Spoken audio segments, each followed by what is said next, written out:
Halo anak-anak dan remaja misioner yang dikasihi Tuhan. Berjumpa lagi dengan Kakak Nancy dalam Do Re Mi, doa dan renungan misioner Sekami Santo Petrus dan Paulus Argapura Keuskupan Jayapura, edisi Jumat 2 Agustus 2024 dalam Pekan Biasa yang ke-17. Pada hari ini kita akan mendengarkan dan merenungkan bacaan dari Injil Matius bab 13 ayat 54 sampai 58 dengan perikop Yesus ditolak di Nazaret. Marilah kita berdoa. Dalam nama Bapa dan Putra dan Roh Kudus. Amin. Tuhan Yesus, sahabat kami bersyukur kepadamu untuk segala kasih dan penyertaan-Mu yang selalu Engkau limpahkan kepada kami dari malam hingga pada pagi hari ini. Pada pagi hari ini kami akan mendengarkan dan merenungkan firman-Mu. Bukalah hati, akal, dan pikiran kami, sehingga kami mampu memahami dengan baik firman-Mu dan dapat melakukannya dalam kehidupan kami sehari-hari. Dikau kami puji, kini dan sepanjang segala masa. Amin. Inilah Injil suci menurut Matius. Dimuliakanlah Tuhan. Setibanya di tempat asalnya, Yesus mengajar orang-orang di situ di rumah ibadat mereka. Maka takjublah mereka dan berkata, "Dari mana diperolehnya hikmat itu dan kuasa untuk mengadakan mujizat-mujizat itu? Bukankah ia ini anak tukang kayu? Bukankah ibunya bernama Maria dan saudara-saudaranya Yakobus, Yusuf, Simon, dan Yudas? Dan bukankah saudara-saudaranya perempuan semuanya ada bersama kita? Jadi dari mana diperolehnya semuanya itu?" Lalu mereka kecewa dan menolak Dia. Maka Yesus berkata kepada mereka, "Seorang nabi dihormati di mana-mana, kecuali di tempat asalnya sendiri dan di rumahnya." Dan karena ketidakpercayaan mereka, tidak banyak mujizat diadakannya di situ. Demikianlah sabda Tuhan. Terpujilah Kristus. Sahabat misioner yang dikasihi Tuhan, jika kita renungkan suatu kesedihan yang mendalam bila setiap orang mengalami penolakan karena sesuatu yang baik. Dalam bacaan Injil hari ini, dikisahkan tentang Yesus ditolak di kampung halamannya karena suatu kebaikan yang dilakukan oleh Yesus. Merenungkan peristiwa dalam perikop Injil pada hari ini, kakak ingin mengutip teori seorang filsuf Prancis yang bernama Pierre Bourdieu tentang kapitalisme. Situasi yang terjadi di tengah masyarakat seringkali akan didominasi oleh pemilik kapital atau pemilik modal. Misalnya saja, modal atau kapital simbolik yang mengarahkan pandangan masyarakat bahwa seseorang akan dihargai karena simbol atau strata yang dia miliki.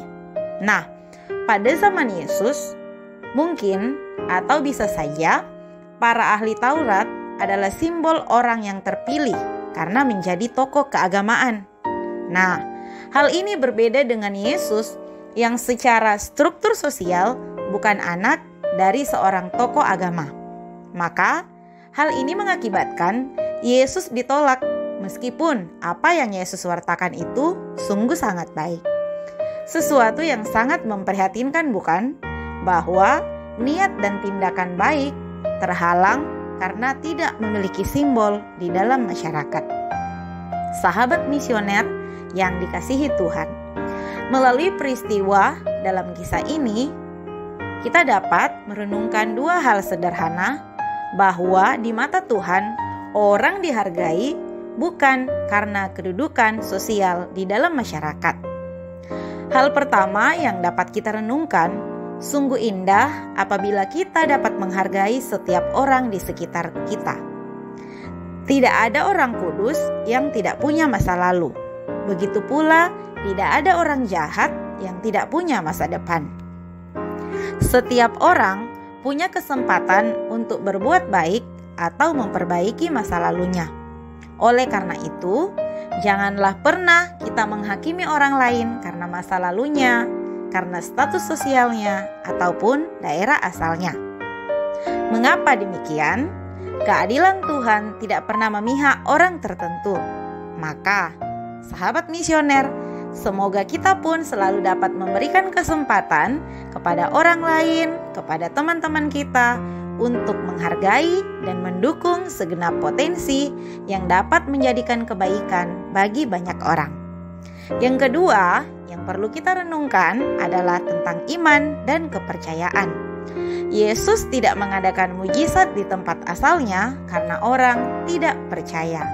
Maka, dari peristiwa ini kita dapat merenungkan betapa pentingnya dalam beriman kepada Tuhan dan berserah diri sepenuhnya kepada Tuhan.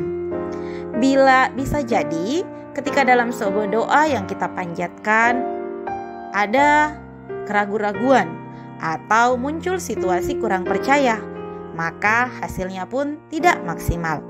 Ternyata pikiran kita tidak perlu membatasi kuasa Tuhan untuk segala sesuatu yang terjadi.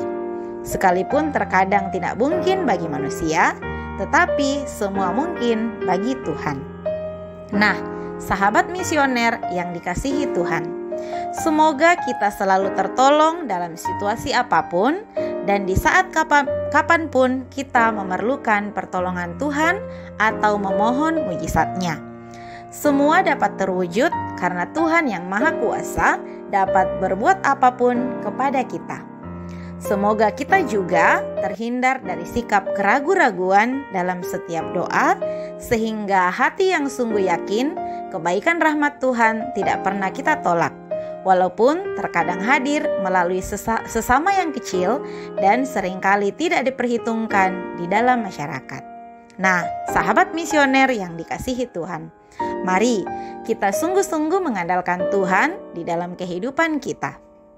Kita semakin kuat di dalam iman, semakin teguh di dalam doa, rajin membaca Alkitab, dan semoga hati kudus Tuhan Yesus selalu senantiasa meraja di dalam hati kita. Semoga demikian. Amin. Marilah kita berdoa. Tuhan Yesus, Engkau diutus Bapa menjadi berkat bagi dunia, menjadi selamat bagi manusia. Utuslah kami anak-anak-Mu di Indonesia untuk menjadi sahabat yang kuat bagi yang lemah, sahabat yang rela berkorban bagi yang menderita payah, sahabat penghibur bagi yang sakit dan gelisah. Tuhan Yesus, kami pun ingin menjadi utusan-utusan kecil-Mu, teman setia bagi yang tersingkir terlantarkan, teman bicara bagi yang kesepian terlupakan, sobat yang gembira bagi yang sedih dan susah, sobat penuh penghargaan bagi yang tidak dicintai. Tuhan Yesus, utuslah kami kini dengan bantuan Roh Kudus-Mu, menjadi garam dan ragi yang baik, menjadi terang dan obor yang cemerlang, membawa kegembiraan dan pengharapan. Tuhan Yesus, kuduskanlah badanku dan sucikanlah jiwaku. Kupersembahkan diriku padamu hari ini. Berkatilah semua anak dimanapun juga, berkatilah semua orang yang kami jumpai, siapapun juga. Amin. Bapa kami yang ada di surga, dimuliakanlah nama-Mu. Datanglah kerajaan-Mu, jadilah kehendak-Mu, di atas bumi seperti di dalam surga. Berilah kami rezeki pada hari ini, dan ampunilah kesalahan kami, seperti kami pun mengampuni yang bersalah kepada kami. Dan janganlah masukkan kami ke dalam pencobaan, tetapi bebaskanlah kami dari yang jahat. Amin. Salam Maria, penuh rahmat, Tuhan sertamu. Terpujilah engkau di antara wanita, dan terpujilah buah tubuhmu Yesus. Santa Maria, Bunda Allah, doakanlah kami yang berdosa ini, sekarang dan waktu kami mati. Amin. Kemuliaan kepada Bapa dan Putra dan Roh Kudus, seperti pada permulaan, sekarang, selalu dan sepanjang segala abad. Amin. Dalam nama Bapa dan Putra dan Roh Kudus. Amin. Sahabat misioner yang terkasih, sampai di sini perjumpaan kita hari ini. Tuhan Yesus memberkati.